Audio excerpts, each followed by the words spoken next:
Hoy día vamos a ver el tema de lógica inferencial. Este es un tema muy recurrente en el examen de la UNI, en el examen de San Marcos, Villarreal, Agraria y otras universidades. En el orden que te he dicho son los que siempre vienen. Ahora, pero para manejar este tema, para poder sacar inferencias, que es una conclusión, lo que vamos a hacer es entender primero lo que es una lógica de clase. Y para entender lógica de clase, chicos, es muy importante saber qué cosa es una clase.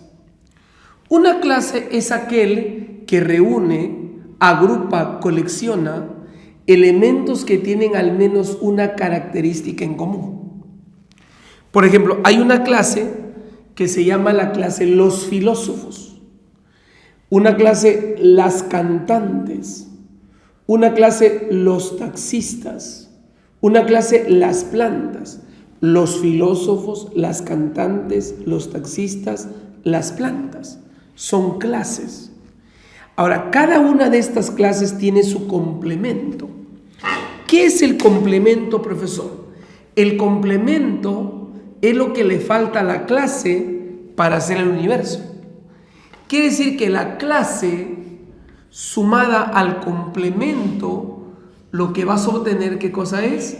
El universo. Por ejemplo, el complemento de los filósofos, el complemento de los filósofos es los no filósofos. El complemento de las cantantes es las no cantantes. El complemento de los taxistas es los no taxistas. El complemento de las plantas es los no plantas. Quiere decir que, profe, que las plantas con las no plantas te dan el universo. Los taxistas con los no taxistas te dan el universo. Las cantantes con las no cantantes te dan el universo, siempre. Ahora, ¿en qué momento el no participa como complemento? El no participa como complemento cuando está inmediatamente antes que la clase. Cuando está inmediatamente antes que la clase, funciona como complemento. Como este no está antes de la clase, complemento. No antes de la clase, complemento. No inmediatamente antes que la clase, complemento. Recuerda que la clase con el complemento que me da, el universo. Entonces, este no está actuando como negación, está actuando como complemento. ¿Me dejo entender? Ya está. Ahora mírame acá. Los filósofos, las cantantes, los taxistas, las plantas, se puede simbolizar con una letra mayúscula del abecedario. Por ejemplo, a esta yo lo puedo simbolizar como P. Si los filósofos es P, los no filósofos se pone el mismo P con una rayita arriba, que significa complemento de P. Las cantantes le puedo poner Q. Entonces las no cantantes sería el mismo Q con una rayita arriba. Los taxistas lo puedo simbolizar como S. Los no taxistas será el mismo S con una rayita arriba. Las plantas es un R. Las no plantas es el mismo R con una rayita arriba. ¿Me dejo entender? Muy bien. Ahora, permíteme hablarte ahora de los cuantificadores. ¿Los cuantificadores para qué sirven? Para relacionar a las clases, a los complementos o la clase complemento. Con los cuantificadores relacionas a las clases, a los complementos o a las clases con el complemento. Y cuando hablamos de cuantificadores se dividen en dos, por su cantidad en universal o particular. Universal, particular, por su cantidad. Porque el cuantificador mide la cantidad. Puede ser universal, particular. Pero tanto el universal como el particular, el cual es conocido como existencial, también se dividen en dos. En afirmativo, negativo, afirmativo, negativo. El universal afirmativo más representativo es el todos. El famoso todos son. Es el universal afirmativo más representativo. El universal negativo representativo es el ningún es. El universal afirmativo, todos son. El negativo, ningún es. Ahora un detalle, no vayas a pensar que porque dice negativo está negando. No. Negativo implica que es una expresión que expresa algo que es negativo, pero no que está negando. Cuidado. Entonces, afirmativo, todos son. Negativo, ningún es. Ambos universales. Ambos. Aquí habla del universo, aquí también habla del universo. En cambio, en existencial o particular, también son dos. Afirmativo, negativo. Acá habla de sus partes. Particular. Existencial, existe al menos uno. Particular, habla de las partes.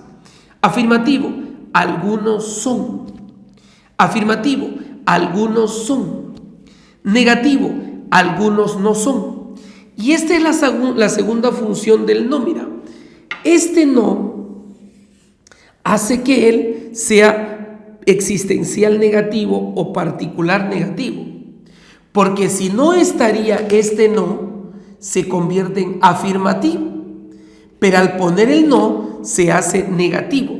Ojo, que no implica que está negando. Simplemente este no le da calidad negativa. Entonces la primera función del no es que actúa como complemento. ¿Cuándo el no es complemento? Cuando está inmediatamente antes de la clase. Ahí es complemento. Pero ¿cuándo no es calidad negativa? Cuando es un particular y el no está antes del verbo. Si es un particular y el no está antes del verbo, ¿qué verbo? Lo que pasa es que hay dos formas de expresar el verbo. Los famosos verbos ser o estar. El es y el son pertenecen a la familia de los verbos ser o estar. Entonces, si el no está antes del verbo y este es particular, le da calidad negativa. Entonces, la función del no acá es darle una calidad negativa. Entonces, afirmativo, algunos no son. Afirmativo, algunos son. Negativo, algunos no son. Ese es el afirmativo y el negativo. ¿Correcto? No te olvides que el es y el son los verbos ser o estar. Entonces, dos funciones del no. Si está antes de la clase, complemento. Si está antes del verbo y es particular, calidad negativa. ¿Ok? Vamos a hablar ahora de las proposiciones categóricas. Mira, una proposición categórica, por ejemplo, todos los S son P. Todos los S son P. Pero ¿sabías tú que el todos puede ser también cada uno? O sea, cada uno de los S son P. O puedo decir cualquier S es P. O simplemente los S son P. Profe, o sea, el todos puede ser reemplazado por cualquiera de estas expresiones. O por todo aquel que exprese del universo de manera afirmativa. El ningún S es P. Ya sabemos que es un universal negativo. En vez del ningún puedo decir no existe. No existe S que sea P. Puede ser nadie de los S es P. O puedo decir no hay S que sea P. En cualquiera significa ningún, que es un universal negativo. Otra proposición categórica. Algunos S son P. En vez de algunos, podemos decir varios S son P, pocos S son P, la mayoría de S es P, gran parte de S es P, al menos un S es P, muchos S son P. Cualquiera de ellos representa algunos. Cuarto, algunos S no son P. Obviamente el algunos puede ser reemplazado por él. Varios S no son P, pocos S no son P, la mayoría de S no es P. Lo puedo cambiar. Pero lo que quiero que entiendas es que hay 4 proposiciones categóricas.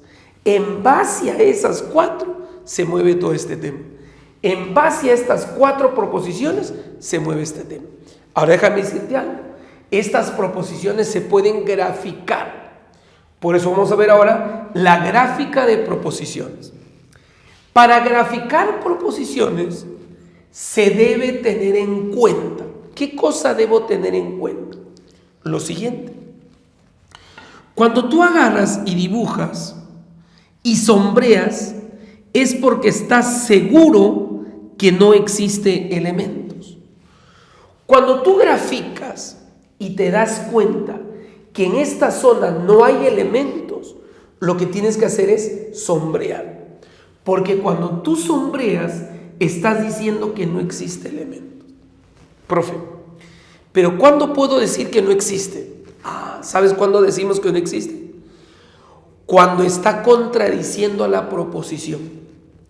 Cuando una determinada zona contradice a la proposición, no debe existir. O sea, no existe cuando está contradiciendo a la proposición. Y si esa zona contradice a la proposición, no debe existir. Entonces lo que debo hacer es sombrear. O sea, sombreo cuando no existe elementos. Cuando estoy seguro de que no hay elementos. ¿Y cuándo pongo X? Pongo X cuando estoy seguro que sí existe elementos. Pongo X cuando estoy completamente seguro que ahí tiene que existir elementos. Entonces, no existe elementos cuando está contradiciendo a la proposición. Si esa determinada zona contradice a la proposición, no existe elementos. Lo tienes que sombrear porque está contradiciendo. Y pongo X cuando estoy seguro que tiene que haber elementos. Te cuento, ambos se niegan. ¿Por qué? Porque si acá dice que no existe elementos y acá dice que sí existe elementos, ambos se niegan mutuamente. O sea, el sombreadito se niega con el X con el sombreadito, porque él dice que no existe y él dice que sí existe. Por lo tanto, ambos se niegan. Ahora, cuando el gráfico queda así, es porque te falta información. No sabes si existe o no existe. Aquí puede existir, como también no puede existir. Puede que haya o puede que no haya. Falta información. Ahora te doy una noticia. ¿De cuál de estos tres puedo sacar conclusiones? Yo puedo sacar conclusión de él porque sé que no hay. Yo puedo sacar conclusión de él porque sé que sí hay. Pero de él nunca puedo sacar conclusión porque falta información. ¿Me dejo entender? Chévere.